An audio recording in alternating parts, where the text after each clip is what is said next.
On a dû soutenir également le fait que l'Union européenne trouvait prétexte aujourd'hui, effectivement, à se ressourcer et à prendre la mesure, en tout cas, de ses défaillances et à se ressourcer dans une politique de la défense. Mais on a bien vu avec ce sommet de Versailles qui avait été suscité par Emmanuel Macron, que ce sommet de Versailles qui devait relancer la souveraineté européenne n'a rien relancé du tout et que ce sommet a accouché d'une souris. On a vu que les pays européens non seulement sanctionnent dans les mots, pour reprendre les précédents thèmes, sanctionnent dans les mots la Russie, mais enfin vont continuer malgré tout à se fournir en gaz et en pétrole russe à hauteur de 800 millions par jour. C'est-à-dire que c'était très exactement la somme qui permet à Poutine d'alimenter sa guerre. Donc c'est-à-dire que l'Europe alimente la guerre de Poutine à travers les achats. Vous êtes favorable à un embargo sur le gaz et le pétrole russe ? Je ne sais pas. Je constate en tout cas que pour l'instant, les propos européens, les propos belliqueux de l'Européen n'ont aucune efficacité sur le terrain. Et je vois même davantage que cela. C'est-à-dire que même que le propos qui était celui du président de la République de dire qu'il allait relancer une Europe de la défense est tombé à pas, puisque l'Allemagne a décidé, elle, d'acheter massivement des appareils américains plutôt que des appareils européens, des appareils français en l'occurrence. Et donc vous voyez bien que, en revanche, l'Union européenne continue à se mettre en effet dans les pas des États-Unis qui, eux, et de loin, continuent à alimenter naturellement, à déverser de l'huile sur le feu et d'une manière très, très hypocrite, parce que l'on a vu par exemple que Joe Biden, le 8 de ce mois, a refusé que des avions polonais décollent de bases militaires américaines en Allemagne, précisément pour ne pas se mouiller. Donc vous avez une lâcheté générale qui se profile au cœur de cette Europe, et c'est une Europe qui devient absente au plan diplomatique, mais plus généralement absente sur le plan international. Ma question, oui, pour Charles Legras, parce que ma question est toute simple, c'est est-ce que les sanctions qui sont prises contre la Russie sont des sanctions, et les sanctions économiques qui sont prises contre la Russie sont des sanctions efficaces? Est-ce qu'elles font mal à la Russie? À la Russie, je ne suis pas certain, mais à l'Europe, certainement. Ça, c'est absolument certain, puisque la Russie est un pays qui est très autarcique. Le commerce n'est pas très important. Il domine complètement tout ce qui est le monde de l'énergie. Par exemple, 30% de notre énergie en Europe nous est fournie par la Russie. Si on réussit, comme il y a une pénurie de pétrole et d'énergie fossile aujourd'hui dans le monde, parce qu'on n'a pas cherché de pétrole et d'énergie depuis 10 ans, eh bien, le prix de l'énergie va continuer à monter. Et j'ai aucun doute que les Russes n'auront aucun mal à vendre leur énergie aux Chinois, aux Coréens, parce qu'ils en demandent tous, surtout s'ils pouvaient payer dans leur monnaie nationale, à la place de payer en dollars. Mais on a dit tout de même que la Russie était en cessation de paiement mercredi. Elle ne pouvait pas payer ses dettes. Alors là, ça fait partie de la grande désinformation. Vous savez, les bouteillons qu'on dit, c'est que la Russie ne devait pas payer ses dettes, et pourtant elle les a payées. Alors on a appris avec stupéfaction que, ça risque à confirmer, que la Russie avait donné des ordres à une banque américaine dans laquelle elle avait des comptes, pas ses réserves de change, qui sont gelées, mais une banque dans laquelle elle avait des comptes, et que la banque américaine avait payé toutes les obligations, les intérêts sur les obligations. Et donc ça veut dire simplement que ces braves Américains, ils ont eu une telle trouille à l'idée que la Russie puisse faire défaut, ce qui créerait des complications gigantesques dans les marchés financiers, alors qu'il n'y a aucune raison qu'elle fasse défaut, qu'ils auraient autorisé la banque américaine, c'est-à-dire le Trésor et la Banque centrale américaine, ont autorisé à payer. Et ça, vous en êtes sûr? J'en suis pas certain, mais en tout cas, la Russie a dit, nous avons payé, nous avons donné l'ordre à notre banque qui s'est exécutée. Donc, personne n'a rien dit dans le sens inverse. Ça voudrait dire que c'est du grand n'importe quoi. On nous dit qu'on bloque les paiements à la Russie. Je vous signale que les livraisons de gaz russes à l'Europe ont augmenté depuis le début de la guerre. Et qu'elles sont payées. Vous confirmez oui. Effectivement, la Russie n'a jamais coupé le robinet du gaz pour l'Europe. Au contraire, elle respecte les contrats qui ont été signés et elle continue de vendre son gaz au tarif spot.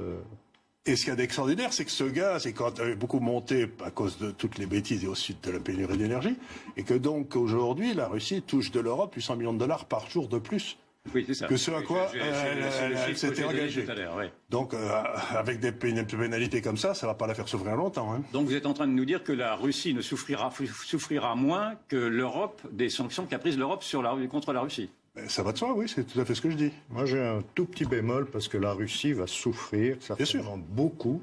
Mais l'avantage que possède la Russie sur nous, c'est que la Russie est résiliente. C'est que le peuple russe, généralement, est habitué à ce genre de situation où elle subit des pénuries, elle subit des restrictions et elle est habituée. Donc, alors que nous ne le sommes pas. Et c'est ça le véritable problème. Que va-t-il se passer dans 6 mois si nous nous retrouvons avec une énergie qui aura doublé ou triplé ou quadruplé? Vous pensez que le peuple russe ne se révoltera pas contre Poutine des efforts qui sont demandés au petit peuple, dans le fond, et même aux oligarques? Mais enfin, c'est surtout le petit peuple qui va souffrir. Vous ne pensez pas que ce sera une cause suffisante pour que ce peuple-là se désolidarise de son président? Honnêtement, je ne pense pas. Effectivement, il y aura des mouvements, surtout dans les milieux de la jeunesse, proche de l'Europe, qui regardent l'Occident, etc. Mais le reste de la Russie ne bougera pas. Je reviens à Charles Gave pour qu'il tente de m'expliquer. Moi, je ne suis pas du tout financier ni économiste, mais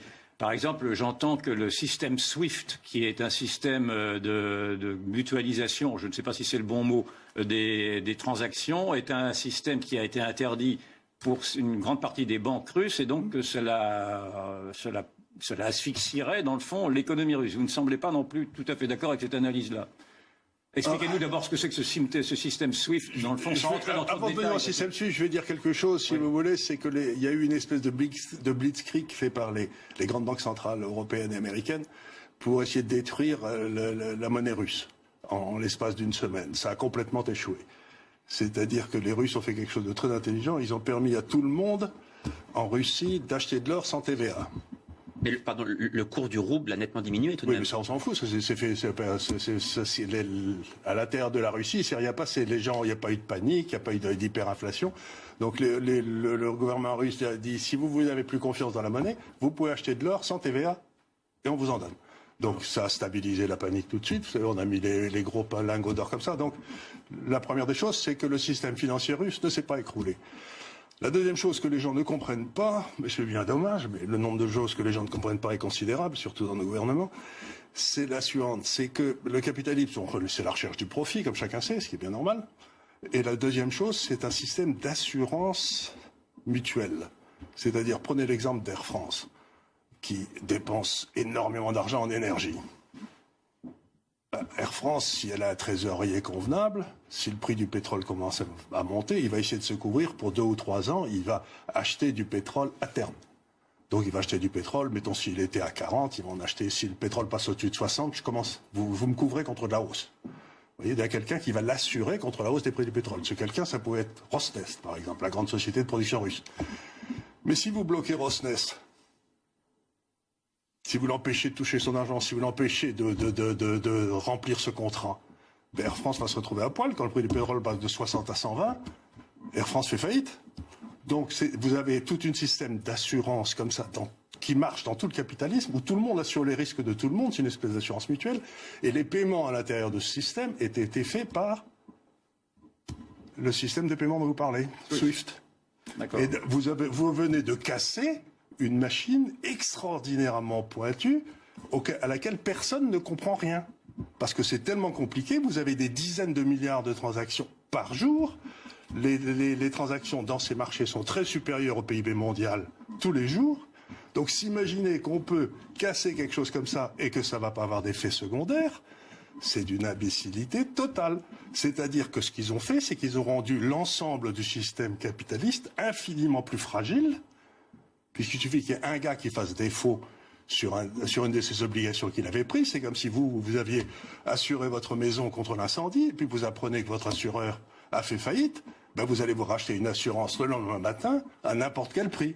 C'est-à-dire que vous nous décrivez un possible effet domino comme il y en avait eu un après la faillite. Mais c'est exactement la chute de Lehman. C'est ça. C'est exactement la chute de Lehman. Ils nous ont fait la chute de Lehman puissance 10. Vous vous rendez même pas compte de ce qu'ils ont fait. La crise dont vous parlez qui a engendré la crise financière qui a débuté en 2008. Hein. Oui, qui a débuté en 2008. C'était la grande crise de 2008. Oui. La grande crise de 2008, c'est Lehman et AIG qui ont sauté. Mais je veux bien, je ne peux pas vous contredire, je n'ai pas vos qualités. Mais personne ne le. Mais comment se fait-il que cette analyse-là ne soit pas une analyse qui ait été perçue par ceux qui ont pris ces décisions? Si je comprends bien, il se tire une balle dans le pied à chaque fois. Ah ben c'est pas la première fois. Mais je vais vous raconter une histoire. Quand ils ont décidé d'interdire les banques SWIFT, d'interdire les banques suisses à SWIFT, Le dimanche matin, ils ont préparé un communiqué triomphant en disant on va punir les banques russes et vous allez voir ce que vous allez voir. Le dimanche soir, il y a eu un deuxième communiqué qui est sorti en disant finalement, il y a un certain nombre de banques, celles qui travaillent beaucoup sur le pétrole et le gaz, qui ne seront pas l'objet de ces... Pourquoi? Parce qu'il y avait probablement la Deutsche Bank et BNP qui avaient téléphoné en disant dites les gars, si vous interdisez les banques suisses, on saute tous les deux.